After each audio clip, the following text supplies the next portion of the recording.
ശബരിമലയിലെ കണക്കെടുപ്പിന് ഹൈക്കോടതി നിയമിച്ച amicus curiae justice K T. Sankaran പമ്പയിലെത്തി. നാളെ രാവിലെ 11-ന് സന്നിധാനത്ത് സ്ട്രോങ് റൂമിൽ പരിശോധന നടത്തും. മറ്റന്നാൾ അറ്റകുറ്റപ്പണി എത്തിച്ച ദ്വാരപാലക പാളികളും പരിശോധിക്കും. വിവരങ്ങൾ നൽകാൻ ശ്രീരാജ് ബാബു ഉണ്ട്. ശ്രീരാജ്, കണക്കെടുപ്പുകൾ തുടങ്ങുകയാണല്ലേ? വിവരങ്ങൾ.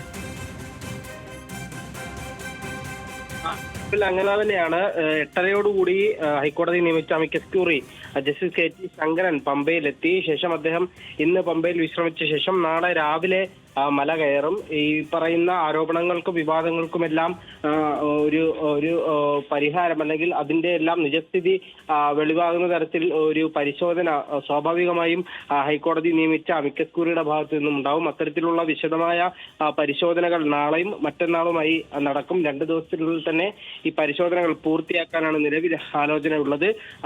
2 ദിവസം കൊണ്ട് പരിശോധനകൾ പൂർത്തിയാക്കാൻ കഴിഞ്ഞില്ലെങ്കിൽ തൊട്ടടുത്ത ദിവസം കൂടി അദ്ദേഹം സന്നിധാനത്ത് തുടർന്നും മറ്റന്നാൾ തന്നെ ഈ അറ്റകുറ്റപ്പണിയെല്ലാം തന്നെ പൂർത്തിയാക്കി എത്തിച്ച ദ്വാരപാലക പാളികൾ പരിശോധിക്കുകയും ചെയ്യും. അത്തരത്തിൽ വിശദമായ പരിശോധന ഇവിടെ നടക്കും എന്നാണ് നിലവിൽ മനസ്സിലാക്കാൻ സാധിക്കുന്നത്. സ്ട്രോങ് റൂം ഉൾപ്പെടെ തുറന്ന് ആയിരിക്കും പരിശോധന നടക്കുക. ശേഷം ശബരിമലയിലെ സന്നിധാനത്തെ പരിശോധനകൾ പൂർത്തിയാക്കിയ ശേഷമായിരിക്കും ആറന്മുളയിൽ എത്തുകയും ആറന്മുളയിലെ സ്ട്രോങ് റൂം പരിശോധിക്കുകയും ചെയ്യുക. എന്തായാലും ഇന്ന് 8:30യോടുകൂടി തന്നെ amicus curiae justice K T. Sankaran പമ്പയിലെത്തി. നാളെ രാവിലെ 7 മണിയോടുകൂടി തന്നെ അദ്ദേഹം സന്നിധാനത്തേക്ക് മല കയറും.